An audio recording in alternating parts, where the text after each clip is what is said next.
Bonjour tout le monde, bienvenue à ce nouveau rendez-vous de Folie douce. Ici Yvan Bugeaud. Aujourd'hui, je reçois Diane Harvey de l'AQRP. À l'espresso et à l'espresso allongé, Pierre apporte son sujet, l'impact des jeux vidéo sur la santé mentale. Notre collaboratrice Catherine Stassin est aussi des nôtres. Être bien au travail et l'importance de l'employeur, son sujet. Bienvenue chez nous.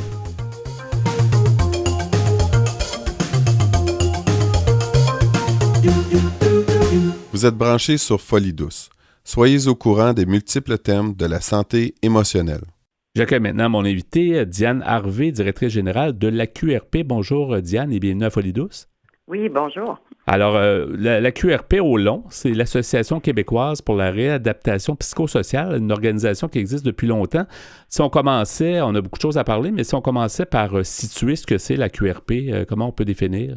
Oui, vous avez dit, Yvan, que c'était une organisation qui existe depuis longtemps. Oui. Je préciserais, là, depuis plus de 30 ans. Oui. Alors, la QRP est née dans les années 90, au moment où il y avait énormément là, de services axés sur les soins, mais très peu sur la réadaptation psychosociale.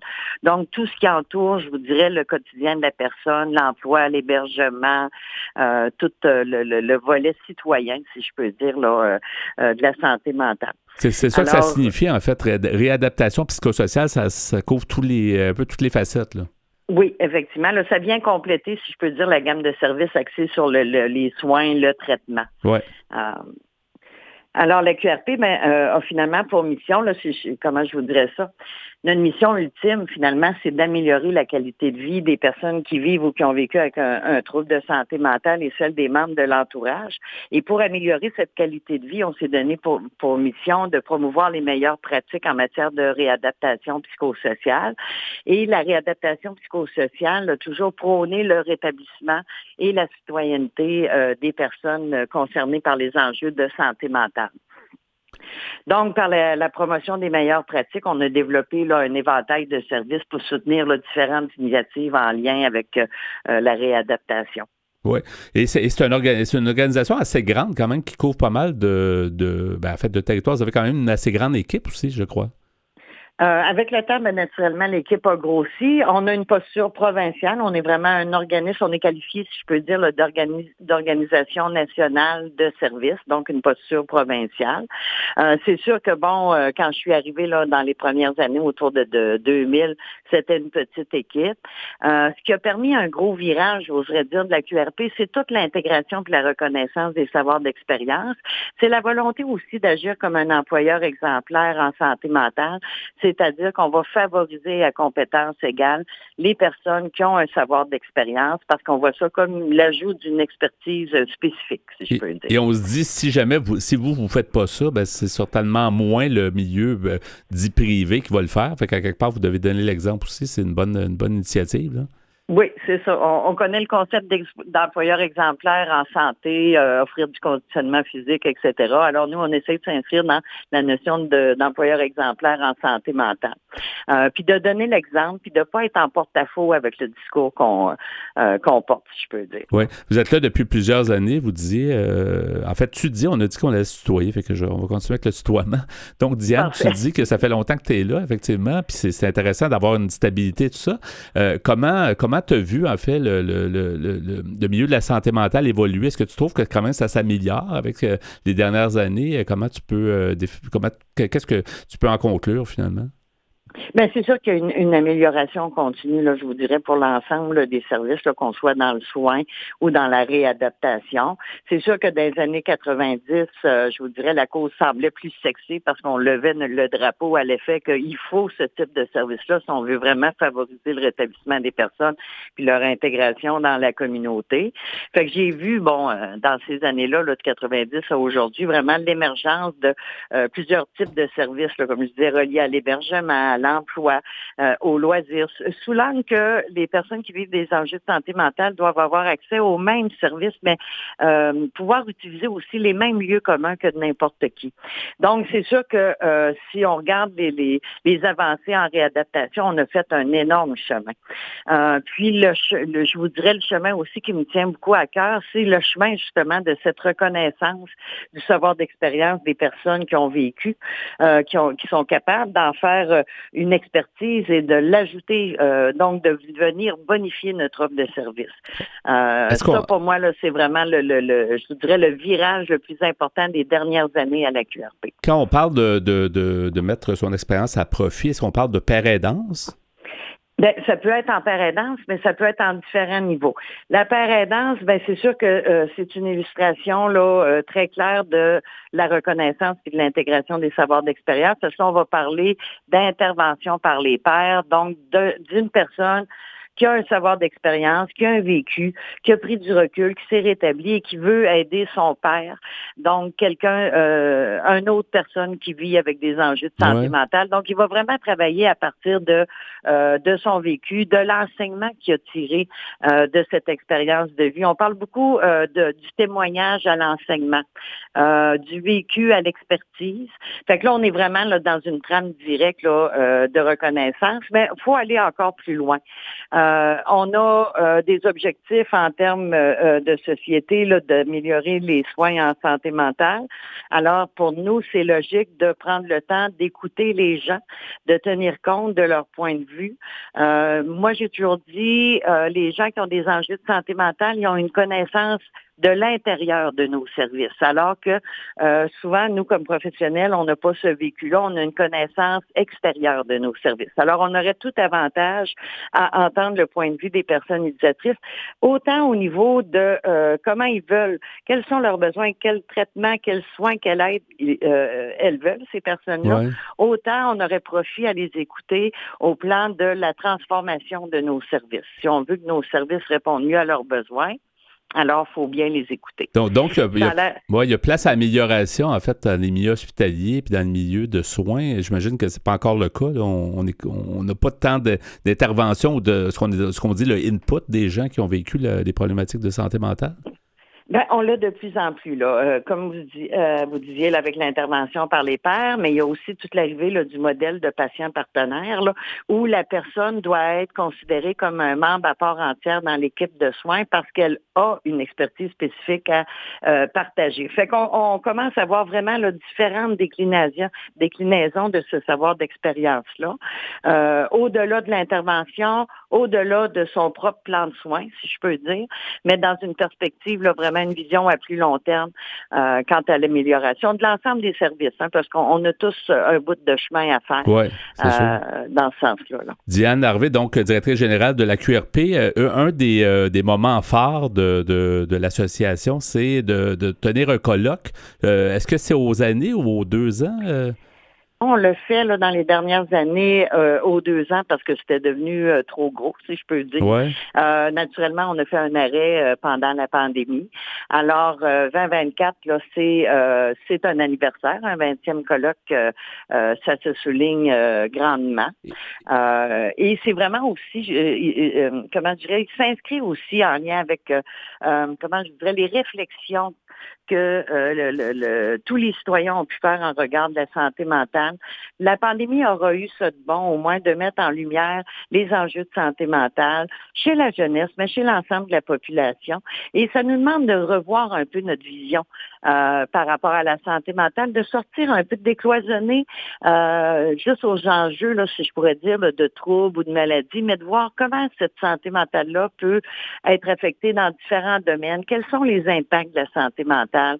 Bon, que ce soit, par exemple, les enjeux entre l'environnement et la santé mentale, les enjeux entre le développement rapide de l'intelligence artificielle et de la santé mentale. Qu'est-ce qu'on fait avec la réalité du docteur Google?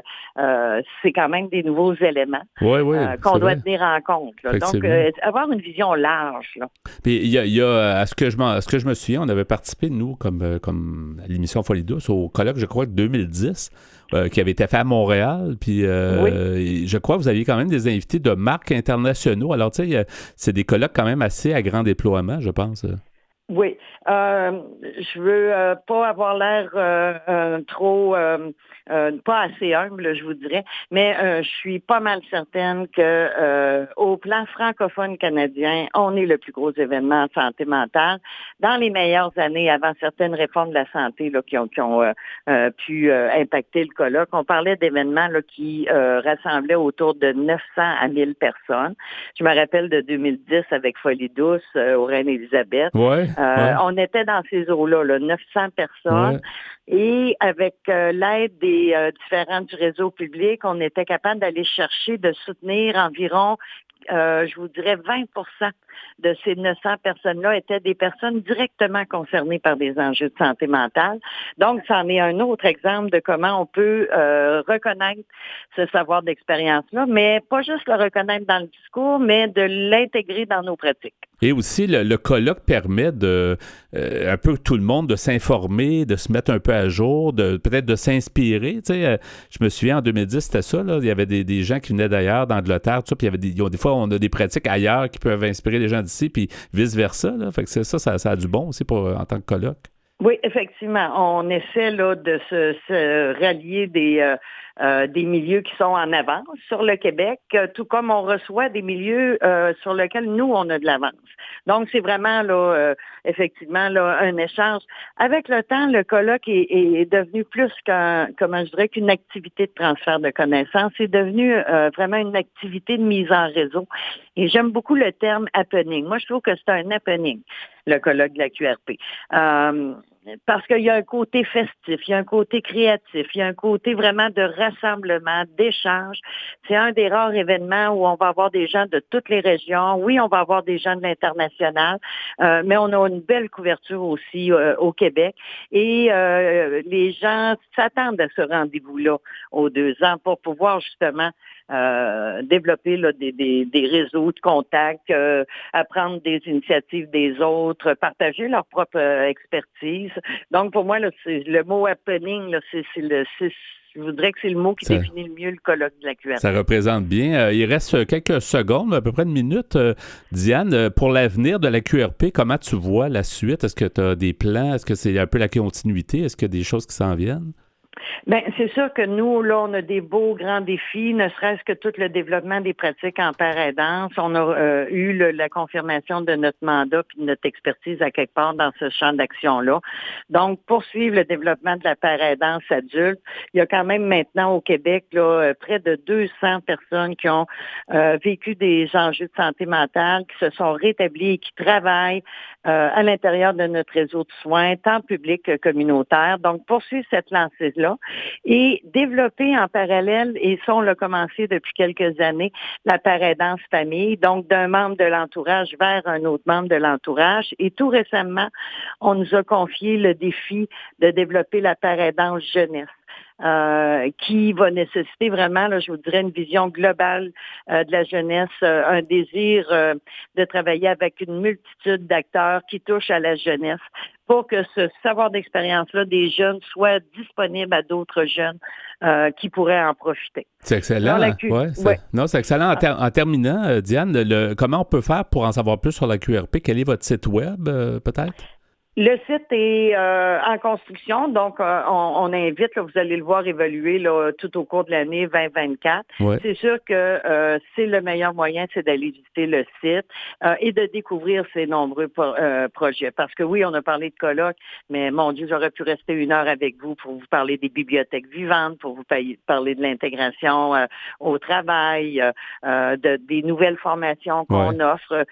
C'est un puits sans fond. Oui, on va aller voir ça. On cherche à QRP. Merci beaucoup, Diane Harvey, directrice générale de l'Association québécoise pour la réadaptation psychosociale et bonne continuation.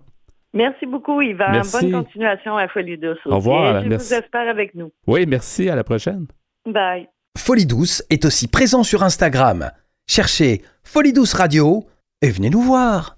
Bonjour Pierre Laporte. Salut Yvan. Alors aujourd'hui, ton sujet, l'impact des jeux vidéo sur la santé mentale. Oui, c'est tiré d'un article que j'ai trouvé sur Internet. En fait, j'aurais 3 articles aujourd'hui. Et le premier article que j'ai choisi, ça s'appelle exactement comme ça. Ça s'appelle « L'impact des jeux vidéo sur la santé mentale », parce qu'il y en a vraiment un. Faut voir s'il est bon ou mauvais, ou est bon et mauvais. Oui, je m'attendais à voir toutes sortes de mauvais côtés. Tu sais, on parle souvent de la violence. Et c'est vrai qu'il y a beaucoup de violence dans les jeux vidéo. L'addiction aussi, souvent, là, pour les jeux vidéo, c'est ça? Mais on voit dans cet article qu'il y en a des bons côtés. OK. Oui. Alors, c'est un article que j'ai pris sur le site neuromedia.ca. On nous dit dans cet article, il existe de nombreuses idées fausses sur les jeux vidéo et leur impact sur la santé mentale. La vérité est que les jeux vidéo présentent de nombreux avantages, notamment le développement des compétences complexes en matière de résolution de problèmes et la promotion de l'interaction sociale par le biais des jeux en ligne. Les jeux vidéo ou du casino peuvent être un excellent moyen de stimuler votre esprit et d'améliorer votre santé mentale à condition de ne pas y recourir avec compulsivité. Ils présentent de nombreux avantages et peuvent vous aider à soulager le stress. En voici quelques-uns. Premièrement, il y a la stimulation mentale. Les jeux vidéo vous font souvent réfléchir. Lorsque vous y jouez, de nombreuses régions de votre cerveau s'excitent pour vous aider à atteindre un niveau de réflexion plus élevé. Selon la complexité du jeu, vous pouvez être amené à réfléchir, à élaborer des stratégies et à analyser rapidement. Jouer à des jeux vidéo fait travailler des parties plus profondes de votre cerveau qui améliorent le développement et la pensée critique. Deuxièmement, le sentiment d'accomplissement. Dans le jeu, vous avez des buts et des objectifs à atteindre. Une fois que vous les avez atteints, ils vous apportent beaucoup de satisfaction, ce qui améliore votre bien-être général.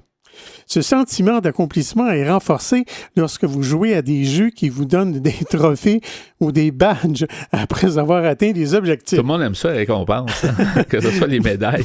Moi, je n'ai jamais remporté de prix, mais je peux dire que quand je jouais à des jeux et que je finissais par gagner une étape, par exemple, c'est valorisant, particulièrement très difficile, j'étais content. Ouais. Parce que ça demande de la persévérance. Ça demande de la concentration, mais une certaine adresse. Là, on devient meilleur en pratiquant, évidemment. Oui.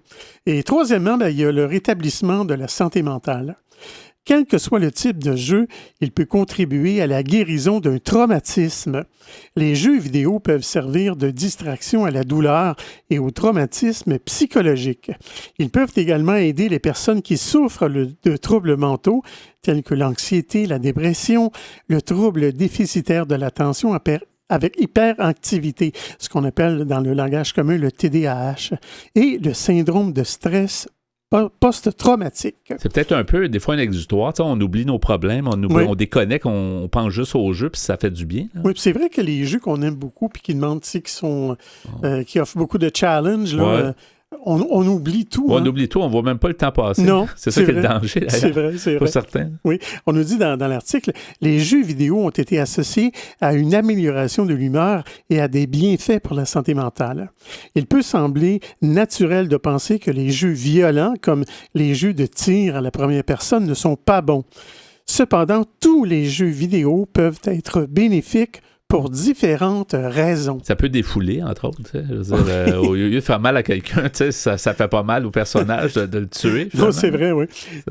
Surtout quand tu es de mauvaise humeur. Oui, c'est ça. Ça peut défouler, ça peut sortir de l'agressivité. Là. Exactement. Oui, tu tires sur quelqu'un. Oui, c'est ça. Ou tu tires sur un dinosaure, par exemple. Des fois, c'est très violent, là, mais je dis, ça reste que c'est un jeu. Là, quand on comprend que c'est ça. Oui. On nous dit dans l'article, les jeux de rôle et autres jeux stratégiques peuvent aider à renforcer les capacités de résolution de problèmes. Il existe peu de recherches indiquant que les jeux vidéo violents sont mauvais pour la santé mentale. En effet, presque tous les jeux qui encouragent la prise de décision et la pensée critique sont bénéfiques pour votre santé mentale. Si les jeux vidéo en eux-mêmes ne sont pas mauvais pour la santé mentale, en devenir dépendant peut l'être.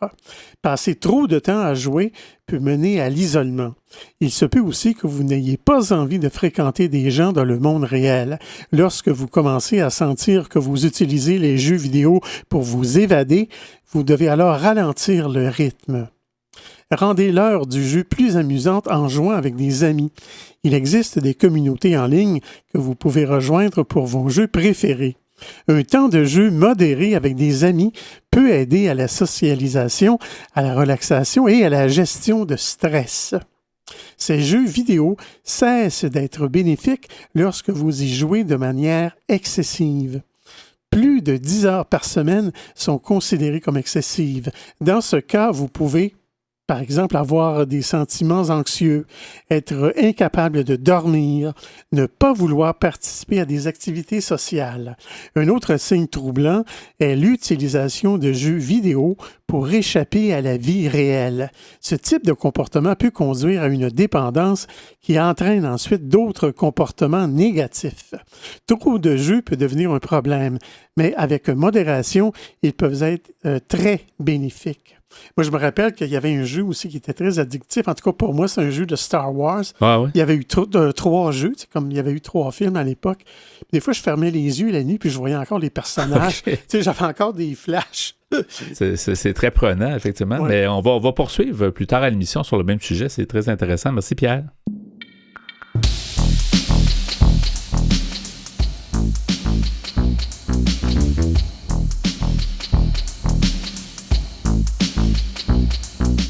À venir dans l'émission, Catherine Stassin amène sa chronique « Être bien au travail et aussi l'importance de l'employeur ».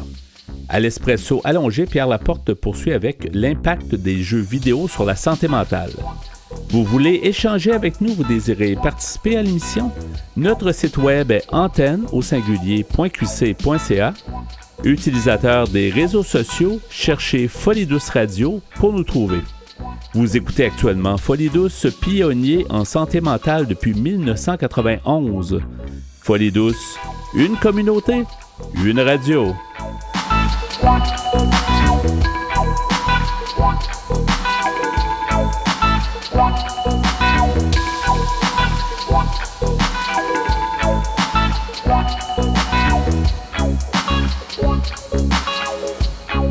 Laissons tomber nos préjugés et dépoussiérons le sujet de la santé mentale. Nos chroniqueurs nous aident à y voir plus clair. On y va maintenant avec la chronique de Catherine Stassin. Bonjour Catherine. Bonjour Yvan. Alors bonjour. Alors aujourd'hui, tu nous parles d'être bien au travail et l'importance de l'employeur pour que les gens soient bien finalement au travail. Voilà, l'employeur a un rôle à jouer, là, c'est ça? Il a un rôle important à jouer pour le bien-être mental et physique. Et c'est pas une dépense, c'est ça. Je pense que les gens ont évolué, mais autrefois, j'ai l'impression que l'employeur voulait en faire le moins possible, mais on se rend compte aujourd'hui qu'un employé heureux, c'est un employé qui va mieux travailler, qui va être plus constant, moins absent, il va rester plus longtemps avec la compagnie, peut-être toujours, donc c'est un investissement. Voilà, tu donnes déjà toutes mes réponses, c'est très bien. C'est une belle chronique, merci. C'est très bien, en fait. Non, ça m'intéresse, ce sujet-là. T'as tout compris, c'est ça, en fait. C'est sûr que même si on n'est pas dans un esprit purement mercantile ici, c'est certain que soigner son employé, c'est bien pour l'employé et c'est bien pour l'entreprise aussi, on ne va pas se le cacher.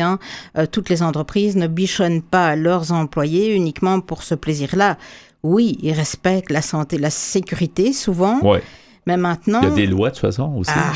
C'est ça. Depuis 2022, il y a une loi qui est passée au Québec et qui fait qu'en fait, le risque psychosocial des employés au travail est inscrit dans la loi.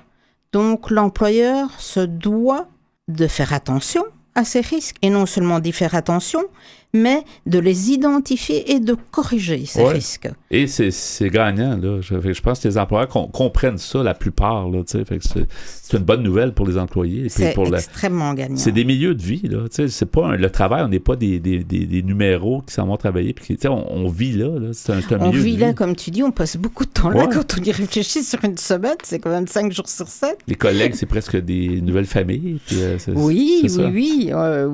Et puis alors là, c'est sûr que comme tu parlais des enjeux principaux qui vont être un petit peu décuplés, c'est la motivation qui va augmenter, le stress et l'anxiété qui va baisser idéalement quand l'employeur a réussi son coup. L'employé va aussi être plus productif, mais c'est pas juste la productivité, je pense que l'employeur doit viser, parce que ça va être automatique, j'ai l'impression, chez un employé qui est bien. Ouais. Et puis aussi, ça va diminuer l'absentéisme. Parce que ça peut être très problématique. Quand on n'est pas bien au boulot, la moindre petite chose qui nous arrive, on n'a pas trop envie d'y aller. J'ai l'impression que certains employés vont éviter même de changer d'emploi, même s'ils auraient un meilleur salaire ailleurs, s'ils sont bien à l'employeur où ils sont. Tu sais, je pense que les gens veulent d'abord ça avant même d'avoir des conditions... je pense que, en tout cas, il y a une génération maintenant qui agit de cette manière-là. Oui, la génération peut-être Z, là, ou même les... Mais c'est intéressant qu'ils pensent comme ça, je trouve, parce que ils ont raison de penser à leur santé mentale et pas qu'à la santé physique. Tiens, est-ce qu'il fait chaud ou froid au boulot? Ou est-ce que je suis bien payé ou pas? Il faut qu'il y ait cette envie, que les collègues soient sympas, que l'ambiance soit bonne. Ils ont compris que c'est un milieu de vie. T'sais. Ils ont compris que c'est beau le boulot, mais ça reste un milieu, on veut se sentir bien, puis on veut... on peut terminer la chronique. Je crois que tu as tout compris. Non, mais c'est bon. En même temps, tu me passes comme un genre d'examen. Ben oui, tout à fait. Mais je m'intéresse beaucoup à ce sujet-là. J'ai jamais travaillé dans les ressources humaines, mais ça m'a toujours intéressé, le bien-être des employés. Je trouve que c'est quelque chose qui me plaît. Là. Ben, ça plaît. Et puis, ce sont des pratiques que les employés peuvent essayer de faire instaurer. En tout cas, les employeurs ont le devoir de faire. Et on parle beaucoup de santé et sécurité, mais ce qui est important aussi, c'est de donner un sens au travail où on est. Et comment on donne un sens? C'est-à-dire que, on va proposer une certaine organisation du travail qui donne un sens à l'employé, qu'il a l'impression de se développer, qu'il apprend des choses, qu'il évolue dans son poste ou qu'il évolue à travers d'autres postes. Donc, donner ce sens au travail et aussi se consulter. Donc, aller consulter les employés, aller consulter les gestionnaires qui sont en contact avec les employés, faire évoluer les politiques de personnel. Ça, c'est intéressant. Et bien cultiver les bonnes relations. Donc, ne pas attendre qu'il y ait un problème pour agir. Essayer de faire en sorte qu'il y ait une gestion des tensions à l'avance, si je puis me permettre de dire ça comme ça. C'est-à-dire que faire comprendre aux employés qu'il y a des outils et qu'il y a des personnes disponibles pour eux s'ils sentent que le conflit est en train de naître. Ouais. Comme un nouvel employé qui arrive quelque part, il veut pas marcher trop sur les plates-bandes des autres, donc il fait attention, etc. Mais il sait pas trop comment faire. Il peut aller voir la personne en ressources humaines, dire voilà, qu'est-ce que je fais avec cet employé qui est là depuis 20 ans, mais je peux pas faire exactement comme il fait lui, là, parce que c'est pas comme ça que ça peut marcher pour le mieux, etc. Donc, on peut aller chercher des conseils et c'est l'employeur qui doit proposer ça, qui doit dire à l'employé, écoutez, ça existe, on va trouver des solutions avant qu'il y ait des gros conflits. Ils doivent prendre les devants, en fait, les patrons doivent prendre les devants puis informer les employés qu'est-ce qui est c'est disponible. Le devoir du patron, comme l'employé, il doit venir au boulot le matin. Oui, c'est ça. Chacun sa responsabilité. Mais c'est une bonne nouvelle, je trouve, parce que, tu sais, il y a tellement eu de souffrance au travail, des gens qui n'aimaient pas leur travail, puis ils enduraient, mais je trouve que on s'en va dans la bonne voie. Là, je pense, oui, il y a encore des jobs très mécaniques, très durs physiquement. On va voir un petit peu comment ça s'en va avec tout ce qui est robotique, mais ça, c'est une autre question. Maintenant, on va aller vers des choses plus rigolotes qui peuvent être des meilleures pratiques au travail. C'est, par exemple, aménager une salle de détente. C'est quelque chose qui doit être vu comme pour mieux ancrer les employés, donc les fidéliser, mais ils vont interagir à cette salle de détente avec leurs collègues et toute cette interaction, ça va bénéficier à l'entreprise.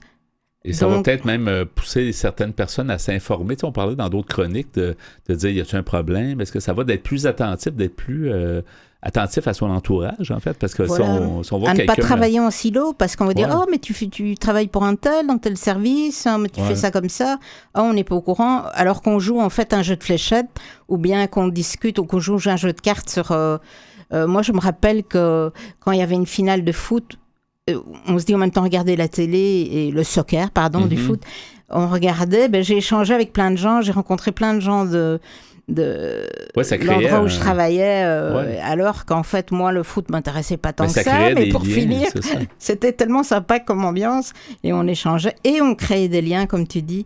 On évacue surtout le stress, c'était un tribunal international, donc il y avait beaucoup de stress, en effet. C'est des enjeux importants, donc ça nous permettait de vider ce stress et même de lier des liens d'amitié. Ce que je trouve le plus chouette, c'est les entreprises qui donnent des endroits de micro-siestes. Donc, c'est des siestes qui vont de 5 à 20 minutes, un quart d'heure, où on peut recharger ses batteries et puis on repart l'après-midi aussi frais qu'on est arrivé le matin. Il faut voir ça comme quelque chose de positif et pas pour de la glandouille organisée. Non, la micro-sieste est quelque chose de positif. Je crois que c'est en train de faire son chemin. C'est pas partout. Hein? Non, mais, surtout, des fois, c'est des entreprises, c'est peut-être plus avant-gardistes. Ou, c'est pas nécessairement des entreprises traditionnelles qui font ça. Peut-être que ça arrive, là, mais... Peut-être. Moi, j'ai vécu ça. J'ai connu ça chez IBM il y a 15 ans, plus de 15 ans. Encore, on parlait à ce moment-là on parlait des nouvelles technologies. Moi, j'ai connu ce genre de choses-là aussi dans des boîtes de plus de marketing ou des choses comme ça, là, de web. Là. Mais c'est ça, mais j'espère que ça va se répandre parce que toutes les entreprises ont intérêt à avoir ça pour leurs employés. Et sentent que c'est bénéfique, en fait. Hein? Oui, c'est ça, exactement. C'est toujours le bien-être des employés. Je pense qu'il faut trouver la bonne formule, là, la bonne selon le type d'entreprise, mais c'est toujours gagnant. Parce qu'on peut avoir un petit coup de barre en après-midi, et puis du coup on va plus dire il faut que je termine ma journée comme si on prend un café, un autre café, un autre café. Ouais, c'est ça. On se booste un petit peu parce que c'est dur là, des fois. Alors que là une micro-sieste et hop, c'est reparti. Ouais. Alors les horaires flexibles, conciliation, travail-famille, ça c'est vraiment quelque chose qui donne beaucoup de résultats en matière de bien-être au travail. Et je rajouterais, que travail-famille, mais je rajouterais même proche aidant. Comme dans le sens, il y a toujours le côté de dire des parents de jeunes enfants qui ont de la conciliation à faire, mais il y a aussi des gens qui s'occupent, par exemple, de personnes, soit leurs parents ou des gens qui ont besoin d'un proche aidant. Là, Tu as raison. D'ailleurs, on devrait dire conciliation travail-vie personnelle. Ouais. Parce que dans le fond, ce n'est pas que la famille.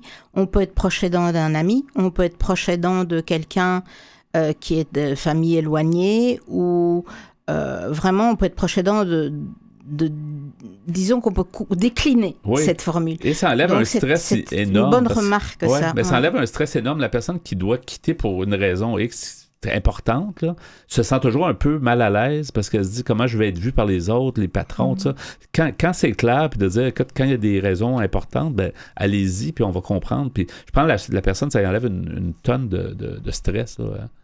Oui, c'est intéressant. Et puis quelqu'un qui est ouvert dans une situation comme ça aussi, s'il dit, écoute, j'arrive à telle heure, je fais mes heures et je pars, pas parce que je veux pas rester une minute de plus, c'est parce que je ne peux pas rester une minute de plus et que c'est comme ça. C'est pas que j'ai l'esprit, entre guillemets, purement fonctionnaire, on va dire ça avec délicatesse. Hein. Alors, on peut parler aussi des choses plus amusantes qui bâtissent un petit peu les relations entre les employés. Et ça donne beaucoup de bénéfices sur, justement, casser les silos dans les entreprises et faire que ça fonctionne de manière plus facile et constructive. C'est tout ce qu'on appelle team building. Ouais. Et alors, je ne sais pas s'il y a un mot francophone d'ailleurs pour ça, les activités d'équipe d'entreprise. Je ne sais pas comment on peut dire ça.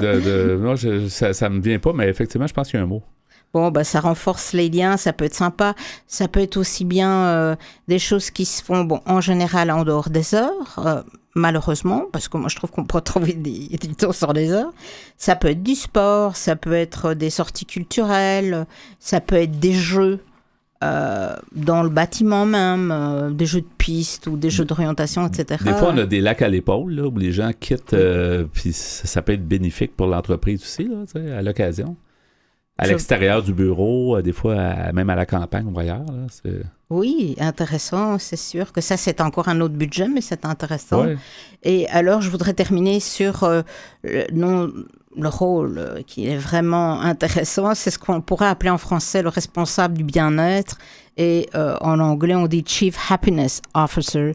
Donc, c'est vraiment une personne qui va s'assurer du bien-être et mettre les activités en place, mettre l'écoute en place, être certain que l'information passe. Ça existe, cette fonction-là. Ça existe déjà dans certaines entreprises. Je veux appliquer, j'aime ça. Vas-y. Non, j'aime ça. Oh, tu peux postuler. D'ailleurs, j'allais dire, les qualités pour ces personnes, il faut des personnes avenantes, enthousiastes, créatives, à l'écoute, solutions judicieuses, adaptées, etc. Il y a des descriptions, tu pourras aller voir. Oui, c'est très sympa comme rôle, je trouve en effet, et que les entreprises réalisent qu'elles peuvent se doter d'un tel employé qui va encadrer les autres et qui va se soucier du bien-être. C'est vraiment quelque chose de très positif. C'est un bon investissement pour la qualité de bien-être de ses employés. Voilà. Alors, il y a d'autres, je mettrai en ligne beaucoup d'autres façons d'assurer son bien-être, que l'employeur assure le bien-être des employés en ligne.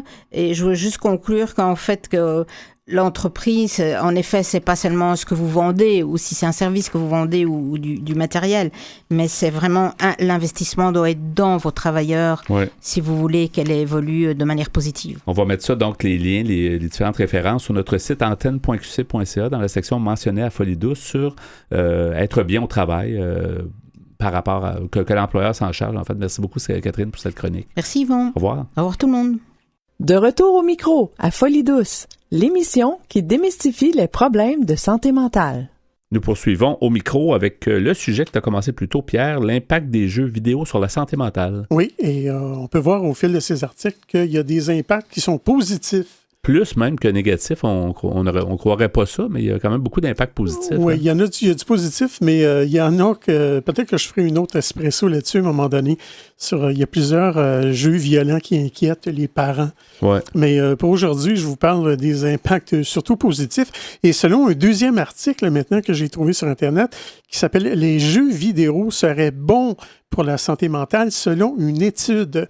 Et j'ai pris ça sur le site futurascience.com. Alors, on nous dit dans cet article, si les jeux vidéo sont souvent pointés du doigt pour leurs effets néfastes sur la santé, une nouvelle étude menée par des chercheurs de l'Université d'Oxford révèle qu'ils pourraient finalement avoir un impact positif sur la santé mentale. Des résultats qui arrivent à point nommé alors que de nombreux pays à travers le monde avaient fait le choix de reconfiner leur population pour tenter de limiter la propagation de la COVID-19.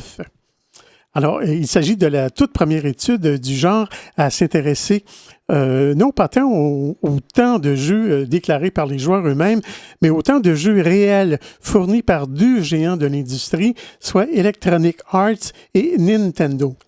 Les chercheurs ont analysé les comportements des gamers pour deux jeux vidéo particulièrement appréciés dans le monde, soit le jeu Plants versus Zombie, la bataille de Neighborville. Moi, c'est un jeu que je ne connais pas du tout. Non, je ne connais pas non plus.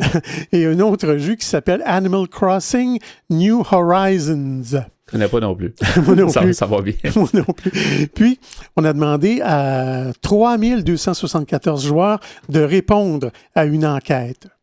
Et contre toute attente, les scientifiques ont constaté que les jeux vidéo étaient loin d'être néfastes pour la santé, bien au contraire. Ils auraient même un impact positif sur la santé mentale des joueurs et seraient bénéfiques pour leur bien-être. Si le temps passé à jouer était synonyme de bien-être, c'est davantage encore les expériences vécues pendant le jeu qui étaient associées à un impact positif sur la santé mentale. Par ailleurs, les chercheurs ont remarqué que le lien social noué avec autrui par le jeu était également associé à une notion de bien-être. Le professeur Andrew Przebilski, principal auteur de l'étude, nous dit... Demande-moi pas de répéter le nom, là. Non, c'est ça. Je l'ai bien dit une première fois, on va s'essayer une deuxième. Alors, le docteur Andrew, je vais l'appeler comme ça, ouais, nous dit « Nos résultats montrent que les jeux vidéo ne sont pas forcément mauvais pour la santé. Il existe d'autres facteurs psychologiques qui ont un effet significatif sur le bien-être d'une personne. En fait, le jeu peut être une activité qui a un impact positif sur la santé mentale des gens et réglementer les jeux vidéo pourrait enlever ces bénéfices aux joueurs. » Ah, OK. Notons malgré tout des différences significatives en fonction des joueurs. Les chercheurs indiquent que ceux qui ressentent un réel plaisir à jouer ont tendance à voir leur bien-être accru. Ce qui n'est pas le cas des joueurs qui se tournent vers les jeux vidéo pour fuir un monde réel qui ne les satisfait pas. Comme tu disais tantôt, effectivement, il faut éviter que ça devienne comme un refuge. Ouais, un refuge, puis quelque chose qui peut enlever un stress. Là, c'est pas... Oui. Et selon un troisième article qui s'appelle « Alzheimer, établir un diagnostic précoce grâce à un jeu vidéo ». Imagine-toi. Okay. Ben, ça demande de la concentration quand même. Ça fait travailler la tête. Là, sûrement. Mais on nous dit dans cet article que les jeux vidéo peuvent aider à déceler l'Alzheimer chez une personne qui est non diagnostiquée encore avec cette maladie. J'ai pris ça sur le site futurascience.com. Pour détecter les symptômes précoces de la maladie d'Alzheimer, des scientifiques de l'Université d'East Anglia de l'Université de Londres et du CNRS, qui est le Centre national de recherche scientifique en France, ont développé un jeu vidéo spécialement conçu à cette fin. La maladie d'Alzheimer attaque progressivement les neurones en provoquant tout d'abord des troubles de la mémoire. Le jeu Sea Hero Quest, encore un que je ne connais pas, mais c'est un jeu vidéo d'orientation spatiale avec lequel il est possible de jouer depuis son téléphone portable. Il est accessible aussi sur tablette et en réalité virtuelle. Il est disponible depuis 2016 et il a permis de collecter, depuis son lancement, des données, mais également d'évaluer le niveau de faculté à se repérer dans l'espace de plus de 4 millions de joueurs à travers le monde. Encore fallait-il être certain que la réussite des joueurs dépendait bien de leur capacité à s'orienter dans l'espace et non de leur habileté à utiliser un téléphone portable ou de leur habitude à jouer aux jeux vidéo. Pour confirmer l'hypothèse de départ des chercheurs, les performances d'orientation des volontaires, tout âge et sexe confondus, ont été comparées dans le monde réel et dans le monde virtuel. Une étude publiée dans PLOS ONE, qui est un journal scientifique, a confirmé que les performances d'orientation virtuelle et dans le monde réel sont fortement liées. Publiée dans la revue PNAS, qui est un autre journal scientifique, cette nouvelle étude a analysé l'efficacité de ce jeu vidéo pour aider à établir un diagnostic précoce de la maladie d'Alzheimer, avant même l'apparition des premiers signes cliniques. M. Antoine Coutreau, qui est chercheur au Centre national de la recherche scientifique, soit encore le CNRS, et co-auteur de l'étude, nous dit « Grâce à la littérature scientifique, nous savons que l'orientation spatiale est l'un des facteurs précoces de la maladie d'Alzheimer avant la perte de mémoire. » Bien, merci beaucoup pour ce sujet. On va mettre le lien, de toute façon, de l'article des gens qui voudraient aller le voir sur notre site antenne.qc.ca dans la section mentionnée à Folie Douce. Merci, Pierre. Donc, l'impact des jeux vidéo sur la santé mentale. C'est encore meilleur la deuxième fois. Écoutez-nous en reprise sur YouTube en cherchant Folie Douce Radio. Quelques instants avant de terminer ce rendez-vous. Alors, merci beaucoup, Pierre, pour ton travail en régie. Bien, bienvenue, mon cher. Et ainsi que pour ton sujet à tes espressos, l'impact des jeux vidéo sur la santé mentale. Merci pour ça. Notre invitée en début d'émission, Diane Harvey, était de l'AQRP. Elle nous a parlé de ses projets et tout. C'est fort intéressant. Notre collaboratrice, Catherine Stassin, était des nôtres. Son sujet, être bien au travail et l'importance de l'employeur dans ce bien-être au travail. Alors, c'était Folie Douce cette semaine. C'est Yvan Bugeaud à l'animation. Bonne semaine à tous et à la prochaine. Au revoir.